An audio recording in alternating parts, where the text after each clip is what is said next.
जय हिंद दोस्तों, वंदे मातरम।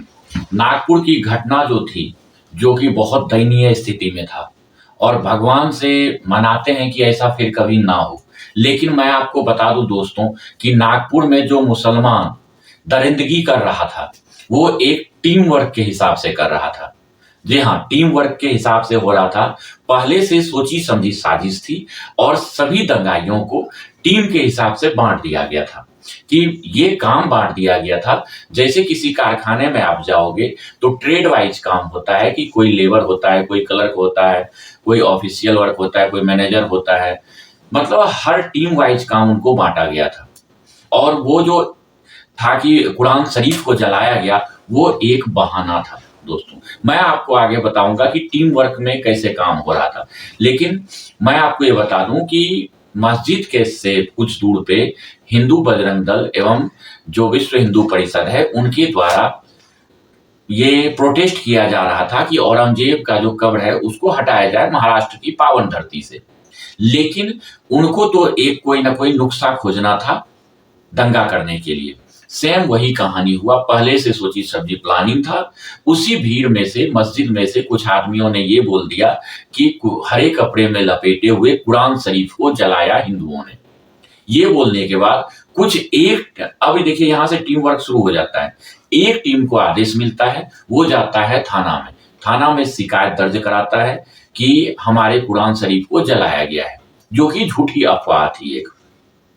ये होने के बाद वो सारे के सारे आदमी गांव पहुंचते हैं, घर पहुंचते हैं। फिर वहां पे बंटवारा होता है टीमों का। टीमों का बंटवारा होने के बाद पहले फर्स्ट टीम जो निकलता है दंगा करने के लिए मुसलमानों का, उस टीम का काम था कि जो शुरू से लेके लास्ट तक जितने भी सीसीटीवी हैं वो सबको तोड़ना। और उन्होंने इस काम को बखूबी निभाया ही। जैसे ही निकला ये टीम, 50 से 60 सीसीटीवी कैमरा को महज 10 मिनट के अंदर तोड़ दिया। उसके बाद जितने मिलते जा रहा था वो सब वो तोड़ते ही जा रहा था। दूसरी टीम जो थी उसका ये काम था कि वो एक दिन पहले, एक जिस दिन ये हुआ इससे एक दिन पहले जो है पूरा रैकी करके आना कि मतलब कौन सा दुकान हिंदू का है, कौन सा दुकान मुस्लिमों का है, कौन से दुकान किस धर्म का है, रैकी करके आना। और कौन सा हिंदू किस जगह पे कार पार्क करता है, कौन सा मुसलमान कार पार्किंग है। मतलब एक तरह से इंडिकेशन पूरा वो मार्किंग कर रहा था कि हम जो है अगला जो बैच है उसको हम ये बताएंगे कि ये कार जो है हिंदुओं का है, इसको जलाओ, ये कार जो है मुस्लिमों का है, इसको जलाओ। और उसके बाद उस रैकी में ये भी रैकी किया जा रहा था कि कौन सा घर हिंदुओं का है, कौन सा घर मुसलमानों का है। रोड के बगल में जो रेडी लगा हुआ रहता है साग सब्जियों का, फल का, उस तक का एक रैकी किया गया था कि कौन सा सब्जी वाला जो ट्रॉली है वो मुसलमानों का है और कौन सा फल वाला जो रेडी है वो हिंदू का है। फिर सेकेंड टीम का काम खत्म होता है, पूरा रैकी खत्म होता है, सीसीटीवी फर्स्ट टीम के द्वारा तोड़ा जाता है। फिर तीसरे टीम का कार्रवाई चालू होता है। तीसरे टीम का काम था कि एकदम से पुलिस वाले को रोक के रखना। जिस जिस एरिया से पुलिस वाला एकदम से आ रहा था दंगा को हटाने के लिए, वहां वहां पे वो तीसरी जो टीम थी वो टीम लगा हुआ था। उनका काम था चाहे तुम कैसे भी करो, मर जाओ या मार दो, तुम्हें पुलिस को रोकना है आगे आने से। और वही किया उन्होंने। यहां तक कि एसीपी लेवल के एक ऑफिसर के ऊपर कुल्हाड़ी से काटने के लिए उनको पहुंच गया। डीसीपी लेवल के लगभग 6 अधिकारी को इतना गहरा चोट आया है कि वो हॉस्पिटलाइज है। इसके अलावा 25 से 30 पुलिस वालों को काफी बुरी तरह पीटा गया है। मतलब इतना ज्यादा हिंसा उन्होंने पुलिस वालों के साथ और बर्बरता दिखाया है कि जो आप देख न्यूज चैनल में देखे ही होंगे। न्यूज चैनल वाला काफी छुपा भी लेता है, इंस्टाग्राम या यूट्यूब, इंस्टाग्राम और एक्स पे ये चीज देखने को मिलता है। बहुत आपका शरीर जो है झंझना उठेगा।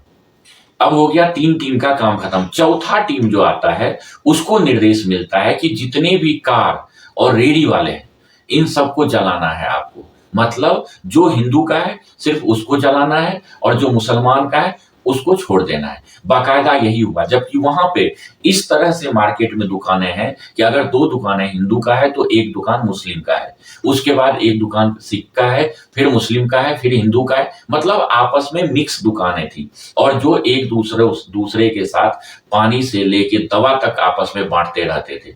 उनमें से पूरे हिंदुओं का दुकान को जला दिया गया, लूट लिया गया, और वहीं बगल में मुस्लिम का दुकान था, उसमें एक खरोंच तक नहीं आई। मतलब ये एक एकदम सोच के भूमिका बनाया हुआ एक हिंसा था। पूरे कार को जला दिया गया। लेकिन इसमें भाइयों तवज्जो की बात यह है, मुश्किल बात यह है कि बूढ़ कर देगा। ये वो है कि पिछले दिन दंगा होने से एक दिन पहले तक वहां पे मुसलमानों का हजारों कार पार्क होता था। लेकिन जिस दिन हिंसा हुआ, मानिए बात आप दोस्तों, वहां पे एक लगभग 1 से 2 ही कार लगा हुआ था मुसलमान का, बाकी के बाकी जितने भी कार थे सब शिफ्ट हो चुका था पहले ही। मतलब जितने भी कार मालिक थे, मकान मालिक थे मुस्लिम, सबको पहले से इल्तिजा दे दिया गया था कि कल दंगा होने वाला है, अपना गाड़ी पार्क नहीं करना यहाँ पे, ना ही घर से निकलना, और घर को प्रॉपर बंद करके रखना। देखिए कितना दिन पहले का सोचा समझा था, और यहाँ तक कि सभी मोहल्ले वासी के मुसलमान को पैगाम तक दे दिया गया था पहले से कि ऐसा होने वाला है। इसके बाद एक टीम का ये काम था भाइयों कि जितने भी हिंदू घर हैं, चाहे उनका ताला क्यों ना लगा हो, वहां पे जाके इस तरह से कोहराम मचाना है कि उनके शरीर में, दिल में एक बहुत ही ज्यादा घाव उत्पन्न हो जाए। घाव मतलब डर एकदम समा जाए, जो कि अगले जिंदा जिंदगी तक वो डर उनके दिमाग से ना निकले। ना दिमाग से डर निकलेगा और ना कभी हमारे विरुद्ध ये लोग जाएगा, और हम जो चाहेंगे वही होगा। इस हिसाब से टीम वर्क इनका चल रहा था। औरंगजेब की कब्र जो थी वो तो एक बहाना था।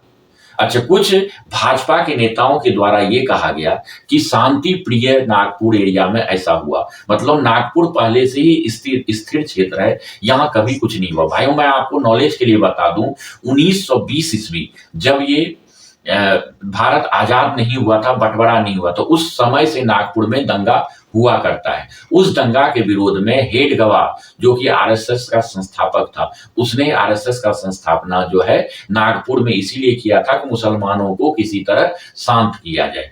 लेकिन धीरे धीरे ये हालत हो गया कि आरएसएस का गढ़ होने के बावजूद, मोहन भागवत को वहां रहने के बावजूद, महाराष्ट्र में बीजेपी की पूर्ण सरकार होने के बावजूद, वहां पे इतना खराब दंगा हुआ, इतना ज्यादा बड़ा दंगा हुआ कि जो कि आदमी सोच भी नहीं सकता था। इतना बड़ा दंगा तो मुंह में भी नहीं हुआ था। कभी भी आप देखना भाई, मेवात जैसे जगह पे हिंदू कभी जा सकता है दंगा करने? नहीं। लेकिन मुस्लिम कैसे आ जाता है हिंदू बहादुर क्षेत्र में? क्यों? क्योंकि इनके ऊपर पहले से किसी ना किसी नेताओं का हाथ होता है, और यहां तक इनके दिमाग में घुसाया हुआ रहता है कि अगर तुम्हें ज्यादा से ज्यादा क्या करेगा, गिरफ्तार करेगा, थाना ले जाएगा, बंद करेगा। 1 साल के बाद माहौल जैसे ही शांत होगा, वैसे ही हम आप तुम्हें वहां से छुड़वा लेंगे, और तुम्हारे घर का जो जीविका है तब तक हम वो चलाएंगे। फंडिंग विदेश से तो होता ही है, ऐसा कोई मुस्लिम देश नहीं है जो कि फंडिंग इनको नहीं करता है। क्योंकि आप देखते होंगे किसी भी गांव में 5 घर मुसलमान है और वो एकदम गरीब है, ठेला चला के वो काम कर रहा है, लेकिन वहीं पे एक मस्जिद देखते होंगे आप, करोड़ों का बना हुआ मस्जिद। एक ठेला चलाने वाला मुस्लिम, पंचर साटने वाला मुस्लिम, वो भी 5 से 10 घर हो, और वो करोड़ों रुपए का मस्जिद कैसे बना लेता है? ना वो चंदा सुलता है, ना किसी से मांगता है, फिर भी करोड़ों का बन जाता है। और वहां पे बाकायदा उनका जो है मदरसा चलना शुरू हो जाता है। एक मंथली पेमेंट के ऊपर एक मुल्ला मौलवी को रख लिया जाता है। ये सब जो है एक तरह से दंगाइयों को ट्रेंड करने वाला जगह के रूप में ये बनता है। और सेम घटना जो है पहले से बन रहा था मस्जिद के अंदर। एकदम से 1 महीना पहले से सभी छतों पे ईंट को ला के रखा जा रहा था। मस्जिद के अंदर पेट्रोल बम रखा जा रहा था, क्योंकि पेट्रोल बम को 1 मिनट के अंदर आप तैयार नहीं कर सकते और ना ही आप उसको फोड़ सकते हैं। उसके लिए आपको बहुत पहले से ही पूरा सुचारू रूप से बनाना पड़ता है, और उसे किसी संवैधानिक जगह पे रखा जाता है। और वही पेट्रोल बम का उपयोग सबसे ज्यादा हुआ है नागपुर के अंदर। कुछ बीजेपी एमएलए वगैरह बोल रहा है कि छावा मूवी को देखने के बाद हिंदुओं में बहुत ज्यादा जागृति आ गया है। अरे छावा मूवी को देखने के बाद नहीं आया है, आपको बीजेपी को फुल बहुमत वहां पे जनता ने क्यों दिया है? आपके विरोध में भी किसी को खड़ा रहने नहीं दिया। क्यों? क्योंकि हिंदू ना ही कोई हिंसा करे, और आपको जिता के भेजा इसलिए कि हिंदू जो चाहता है वो आप उसको करते जाएं। लेकिन हिंदुओं के वोट से तो आप जीत रहे हैं, लेकिन हिंदुओं की ना रक्षा कर रहे हैं। रक्षा करने की तो बात दूर गई, तो उनकी जो मंशा थी जिसके लिए आपको जिताया था, वो तो दूर करने की बहुत बात दूर चली गई। मतलब जब उनकी रक्षा ही नहीं कर सकते आप, तो उन्होंने जिसलिए आपको जिता के भेजा है वो काम तो करना बहुत दूर की बात है। और अवैसी जैसा आदमी महाराष्ट्र में आके, औरंगजेब जिसने हिंदुओं के माँ बहन बेटियों के साथ गलत काम किया, उस पे माल्यार्पण करके चला जाता है। और उस आताताई जिसने आपके पूर्वज के माँ बहनों को के साथ गलत किया, यहां तक कि रुई में लपेट के जला दिया जाता था जनता, हिंदू जनता को, उसे आप एकदम बढ़िया से लिपाई पुताई करके सजा के आप रख रखे हैं महाराष्ट्र में। इससे बड़ा धिक्कार की चीज क्या है? हिंदुओं के मुंह पे, मराठों के मुंह पे इससे बड़ा कालिख जो है कभी नहीं पोता गया होगा। धन्यवाद।